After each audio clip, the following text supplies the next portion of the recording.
अंकित अवस्थी 10 नवंबर को दिल्ली में हुए बम धमाके में जिस आतंकी ने खुद को उड़ा लिया था, उसके बारे में कुछ जानकारियां बाहर आ रही हैं और वो जानकारियां निश्चित ही चिंतित करने वाली हैं। जिस यूनिवर्सिटी से वो पढ़ा, उस यूनिवर्सिटी के बारे में भी कुछ ऐसी जानकारियां हैं, जिससे भारत में लगभग हर जगह अब संवेदनशील श्रेणी के अंदर कंसीडर की जानी चाहिए। क्योंकि जिस तरह से व्हाइट कॉलर टेररिज्म, जिसने दिल्ली देश की राजधानी में इस तरह का आत्मघाती हमला किया, लाल किले के बाहर हुए इस आतंकी हमले में लोगों की जान गई और मरने वाला खुद एक डॉक्टर था और उसके सहयोगी भी डॉक्टर थे।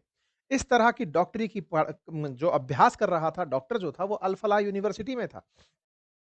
कुल मिलाकर के देश के अंदर कुछ ऐसा मॉडल दिखाई दिया जिसकी वजह से हर तरफ से जांच एजेंसीज और जो भी लोग पीड़ित हैं या फिर देश के जितने निवासी हैं, वो इस बात से बड़े ही चिंतित हैं कि ये मॉडल विभिन्न प्रकार से प्रचलित मॉडलों से बहुत अलग था। ऐसे लोग यहाँ पर इन्वॉल्व थे जिन्हें समाज में पढ़ा लिखा होने के नाते बचा कर रखा जाता था कि ये तो आतंक में क्यों ही इन्वॉल्व होंगे, इन्हें क्या ही लालच होगा। लालच ही आतंक का सबसे ज़रूरतमान मतलब कोई भी व्यक्ति अगर आतंकी बन रहा है या फिर कोई इसको ऐसी फाइनेंशियल स्थिति खराब है जिसके चलते उसने आतंक का रास्ता अपना लिया, ब्रेन वॉश उसका हो गया और वो जान देने को तैयार हो गया, ऐसा सामान्यतः माना जाता था। लेकिन इस बार जो हुआ वो बिल्कुल अलग था। जो लोग यहाँ पर आतंकी हमलों में गिरफ्तार हुए हैं और जिसने अपने आप को उड़ा लिया है, वो व्यक्ति एक प्रोफेशनल डॉक्टर था, अल फलाह यूनिवर्सिटी के अंदर काम कर रहा था और अब तो जानकारी ये मिल रही है कि इस यूनिवर्सिटी में कई लोग गायब हैं और जो गायब हैं वो शायद इसके मरने के बाद से जिस दिन ये मरा उस दिन से लगातार जो जाँच एजेंसी सक्रिय हुई ढूँढने के लिए इससे कनेक्टेड लोगों को, लोग वहाँ से निकल लिए। आज की रिपोर्ट के अनुसार जाँच एजेंसीज़ के रडार पर 200 से अधिक लोग हैं और ये नंबर बढ़ भी सकता है, क्योंकि इस दिशा में सामान्यतया नहीं सोचा जाता है। आप में से कुछ लोग ओसामा का उदाहरण ज़रूर दे सकते हैं, लेकिन वो एक आध उदाहरण है। इसके जो उदाहरण हैं, ये तो बड़े उदाहरणों में कंसीडर किया जा रहा है और 10 missing from Al Falah university ये हेडलाइन बन रही है। अल फलाह यूनिवर्सिटी के चेयरमैन को भी गिरफ्तार किया गया है और उस चेयरमैन से जाँच के अंदर पता चलता है कि उसने काफ़ी सारी अवैध तरीके से रकम इकट्ठी की हुई थी। अब वो जाँच के रडार पर है, ईडी, एनआईए तमाम उसके साथ पूछताछ कर रही हैं। 10 लोग ऐसे हैं जिनके फ़ोन बंद आ रहे हैं जाँच के अंदर, वो अभी पता नहीं चल रहा है कि कहाँ गए हैं। एनआईए ने जब जाँच की तो पता चला कि ये व्यक्ति, जो उमर नबी नाम का जो व्यक्ति था जिसने सुसाइड बॉम्बर बन के खुद को उड़ा लिया था, ये वीडियोज़ बना-बनाकर लोगों को भेजा करता था और वीडियोज़ में ये लोगों को आत्मघाती हमलों के अंदर खुद को मरने के लिए प्रेरित किया करता था। मतलब उनको ये फ़ियादीनी बना रहा था, इस तरह के मोटिवेशनल भाषण दे रहा था। हमने वीडियो इसका ट्विटर पे भी डाला, लेकिन बाद में आईबी मिनिस्ट्री की तरफ से उसके ऊपर फिर प्रोटोकॉल आया, हमने वो वीडियो हटाया। ये व्यक्ति ब्रेन वॉश करने के लिए इतना सोफिस्टिकेटेड तरीके से बढ़िया अंग्रेजी बतियाते हुए लोगों को वीडियो भेज रहा था जिसमें ये बताता था कि आत्मघाती हमला बुरी बात नहीं होती है। ये लोगों का इस हद तक ब्रेन वॉश कर रहा था। खुद ब्रेन वॉश्ड था, तभी जाकर के खुद आई-20 के साथ ही मर गया। लेकिन औरों को भी ये बरगला रहा था। इसका मतलब इसके साथ अभी और भी ऐसे लोग हैं जो स्लीपर सेल बन कर के कहीं न कहीं हमारे ही समाज के भीतर रह रहे हैं और वो इससे इंस्पायर्ड या मोटिवेटेड हैं। उन लोगों की भी अब तलाश की जा रही है। जाँच एजेंसीज़ बहुत ही अच्छे स्तर पर इस विषय की जाँच कर रही हैं। जाँच में एक बात और निकल कर आई कि ये व्यक्ति कुछ समय पहले पुलवामा गया था, कश्मीर गया था और वहाँ जाकर अपने भाई को एक और फ़ोन देकर आया था और उस फ़ोन के बारे में कहा था, "अगर मेरे बारे में कोई सूचना ना आए तो इस फ़ोन को तालाब में फेंक देना।" जाँच एजेंसीज़ जब घर पहुँची तो उस फ़ोन को घरवालों से पूछताछ हुई। शुरुआत में तो घरवालों ने नहीं बताया। इसके भाई से जब सख्ती से पूछताछ हुई तब इसने बताया कि हाँ, वो एक फ़ोन देकर गया था, वो फ़ोन तालाब में फेंक दिया। जाँच एजेंसीज़ ने उस फ़ोन को तालाब से बाहर निकाला और उसको रिकवर किया, हालाँकि बहुत सी चीज़ें गायब हो गई थी, तब उसमें से एक वीडियो निकल कर आया। वही वीडियो था जिससे ये पता चल रहा था कि ये कितने लोगों को वीडियो भेज चुका था और उस वीडियो के अंदर ये लोगों को आत्मघाती हमलों के लिए मोटिवेट कर रहा था। इस तरह से बैठ कर के ये अपने कमरे में बैठ कर के आत्मघाती हमलों के लिए suicide bombing is misunderstood concept, लोग इसे गलत समझते हैं, ऐसा कह कर के ये बयानबाज़ी करता था। ये सारे कारनामे ये इस यूनिवर्सिटी में बैठकर कर रहा था। अब यहाँ पर सवाल खड़ा इस तरह से हुआ, अगर आप किसी यूनिवर्सिटी में प्रोफ़ेसर लगे हैं, डॉक्टर लगे हैं, आप काम कर रहे हैं, तो आप पर नज़र सबकी रहती है। काम के दौरान आपके बारे में पता चलता है कि आप किस तरह का काम कर रहे हैं, किन से मिल रहे हैं, आपका उद्देश्य क्या है, बयानबाज़ी क्या है। इस यूनिवर्सिटी ने ऐसी कोई भी बात बाहर नहीं आने दी। जब हुई घटना तो उसके बाद में और तो और केवल उमर नबी नहीं, इसके अलावा ये मुजम्मिल, शकील और शाहीन शहीद इन सब के नाम भी इसी यूनिवर्सिटी से जुड़े हुए, इनके हॉस्टल में रहते हुए पाए गए। शुरुआत में यूनिवर्सिटी ने कहा कि ये दुर्भाग्यपूर्ण घटना है, हमको हमको इससे कोई जानकारी नहीं है। इसमें भूपेंद्र और आनंद नाम से कोई कुलपति बना रखे हैं, जिन्होंने ये वाली बात कही थी। लेकिन जब जाँच अंदर घुसी, तो अल-फलाह यूनिवर्सिटी का पूरा की पूरा कैंपस रडार के नज़रिए में आ गया कि यहाँ पर ये सब काम हो कैसे रहे थे। कोई भी जाँच एजेंसी या कोई सिक्योरिटी यहाँ पर पहुँच क्यों नहीं रही थी। अल-फलाह यूनिवर्सिटी जो है, वो जिस जिस ज समय स्थापित हुई वो 1997 का समय था। हरियाणा के अंदर स्थित ये है और ये अल-फलाह चैरिटेबल ट्रस्ट के अधीन आती है, जिसके चेयरमैन हैं जवाद अहमद सिद्दीकी, जिन्हें अब गिरफ्तार किया जा चुका है। ये जो जवाद अहमद सिद्दीकी है, इसके ऊपर कई फाइनेंशियल फ्रॉड की चीज़ें अब निकल कर बाहर आ रही हैं। इसी में वाइस चेयरमैन, वाइस चांसलर ये सब 2016 में जाकर इसके अंदर मेडिकल कॉलेज शुरू हुआ। 19 में पहला एमबीबीएस बैच बना। 200 एमबीबीएस सीटें इस अल-फलाह यूनिवर्सिटी के अंदर हैं और ये धौज गाँव फरीदाबाद में है, जहाँ चारों तरफ मुस्लिम कम्युनिटी बहुत ज़्यादा है। यूनिवर्सिटी के 4 कॉलेज हैं। Al-Falah school of medicine science, Brown Hill college of engineering, Al-Falah school of engineering and technology, Al-Falah school of education and training. तो ये जो मेडिकल साइंटिस्ट रिसर्च वाला जो फील्ड है ना, इसमें ये लगा हुआ था। अल-फलाह यूनिवर्सिटी की वेबसाइट इसी बीच में हैक कर ली गई। क्यों? क्योंकि भारत के लोगों के अंदर एक एग्रेशन था इस यूनिवर्सिटी को लेकर। कुछ हैकर्स निकल कर आए, जिन्होंने अपनी तरफ से इसको हैक करने की बात कही। खैर जो भी है। इसके बाद में अल-फलाह यूनिवर्सिटी के डॉक्टर्स में बातचीत पूछना शुरू हुआ। 15 नवंबर की जानकारी निकल कर आई कि 2 और डॉक्टर्स को डिटेन किया दिल्ली पुलिस ने इसी मॉडल के चलते। फिर एनआईए की टीम जो है वो यहाँ पर पहुँचती है स्क्रूटनी करने 16 नवंबर को। जाँच शुरू होती है। ईडी ने अल-फलाह ग्रुप के चेयरमैन को मनी लॉन्ड्रिंग के चार्जेज़ में गिरफ्तार कर लिया। ये घटना होती है 19 नवंबर के दिन। ये हैं जवाद अहमद सिद्दीकी, जो कि अल-फलाह यूनिवर्सिटी के फाउंडर बताए जाते हैं। ये चेयरमैन भी हैं। मध्य प्रदेश के मूलतः रहने वाले हैं। देवी अहिल्या यूनिवर्सिटी से आप ग्रेजुएट हैं। ये 2014 में हरियाणा के अंदर अल-फलाह यूनिवर्सिटी को शुरू किए थे। इसके साथ-साथ इनके और भी बहुत सारे काम हैं। अल-फलाह ग्रुप के जो चेयरमैन हैं जावेद अहमद सिद्दीकी, उनके घर पर जब बहुत सारी रेड हुई, 25 ठिकानों पर रेड हुई और जानकारी निकल कर आई कि इन्होंने पैसे की लॉन्ड्रिंग की है। गलत तरीके से टैक्स बचाने के लिए विदेशों से पैसा घुमाया है और इनके साथ-साथ इनकी एडमिनिस्ट्रेटिव ब्लॉक को भी सील कर दिया गया। कई प्रकार की कैसी ऐसी जानकारी निकल कर आई कि कई इन्होंने नकली कंपनियाँ बना रखी हैं। इनके पास में कई ऐसे पते पर कंपनियाँ बनी जो वास्तविकता में एक्सेस ही नहीं करती थी, एग्ज़िस्ट ही नहीं करती थी। डायरेक्टर और सिग्नेटरीज़ एक ही व्यक्ति है, केवाईसी में गड़बड़ है, बैंकिंग चैनलों में बहुत कम वेतन का भुगतान हो रहा है। कई कंपनियों के रजिस्ट्रेशन तारीखें, पता एक जैसा बताया गया है। कंपनी के मतलब कॉलेज से जो पैसा कमा रहे थे, उस पैसे को निकालने के इन्होंने कई फर्जी तरीके बनाए हुए थे। इनके ऊपर धोखाधड़ी, फर्जी मान्यता, शेल कंपनियों के खोलने का आरोप लगा। इसी के चलते ईडी ने इनको गिरफ्तार किया। इससे पहले भी वर्ष 2000 में इनके ऊपर न्यू फ्रेंड्स कॉलोनी के अंदर धोखाधड़ी का केस दर्ज किया गया था। यानी कि पुराने समय पर भी इनके ऊपर मामला दर्ज हो रखा है।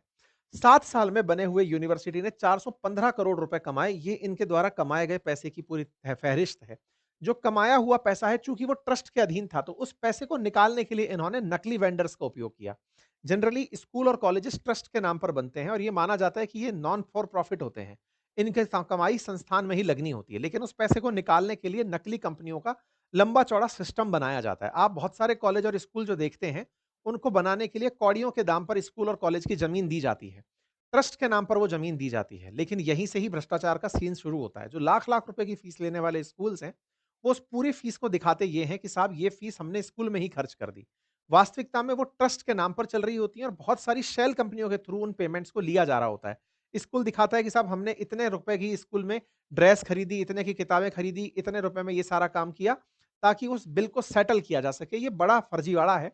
इस पर अगर पता टैक्सेशन डिपार्टमेंट को सारा होता है, लेकिन वही है, सब एक उसके अंदर चल रहा है। इनके बारे में ये मामला निकल कर आ गया, तो आपको लग रहा होगा कि नया मामला है, लेकिन इस तरह की चीज़ें एक्ज़िस्ट करती हैं सोसाइटी में, ये बिल्कुल ओपन सीक्रेट है।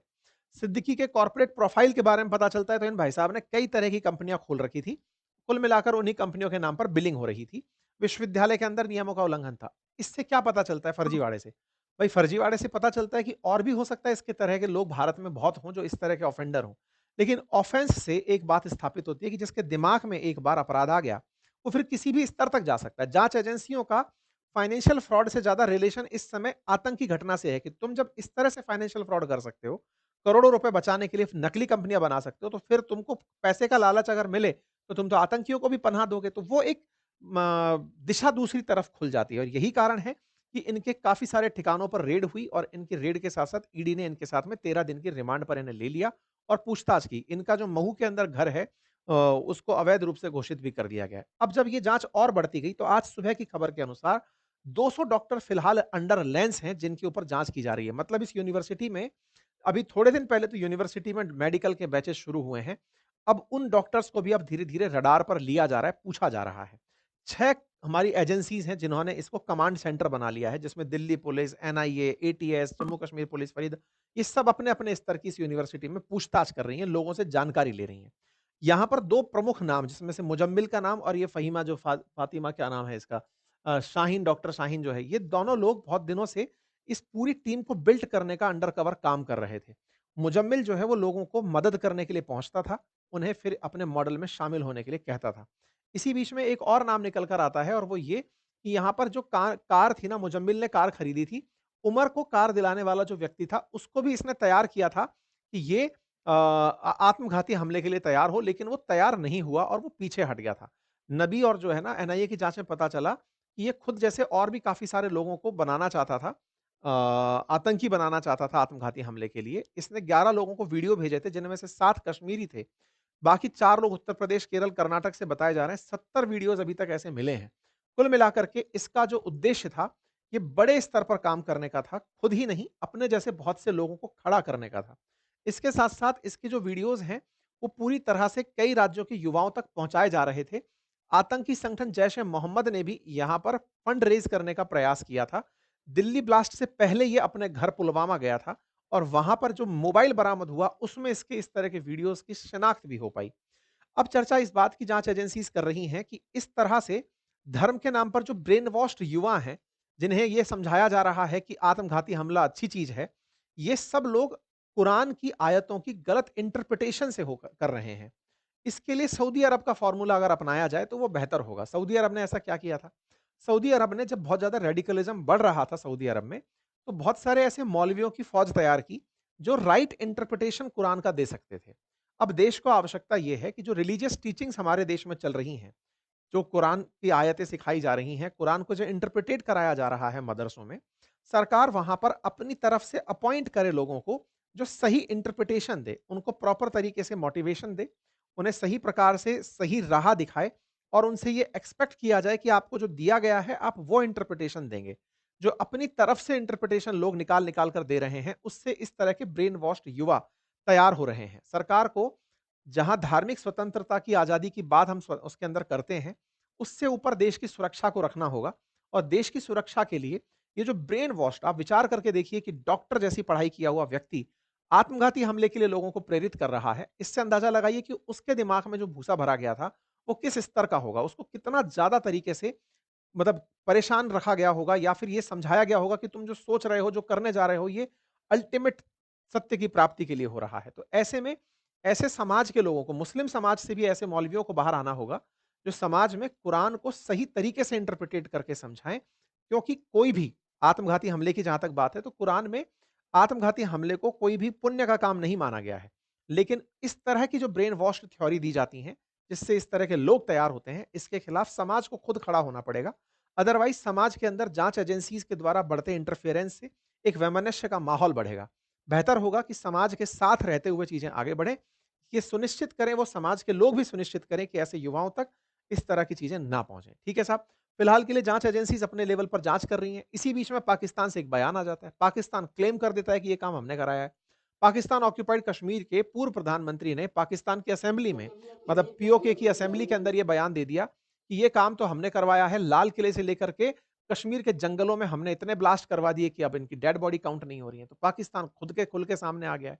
तो ये इमरान खान की पार्टी से थे नेताजी और इन नेताजी ने इनका नाम है चौधरी अनावुर हक, पहले पीएम हुआ करते थे पीओके के। अब ये अपोजिशन में बैठे हैं। 2 दिन पहले ही सरकार इनकी गिरी है और अपोजिशन में ये इस तरह का बयान दे दिए हैं। यानी कि ये भी खुलकर सामने आ गया कि पाकिस्तान इस घटना के अंदर इन्वॉल्व था। अब देखने वाली बात ये है कि भारत इस तरह के बयान को किस तरह से लेता है, क्योंकि भारत के जो तार जुड़ते जा रहे हैं, वो कश्मीर से ही उठ करके भारत के आंतरिक क्षेत्रों में कनेक्ट ज़्यादा हो रहे हैं।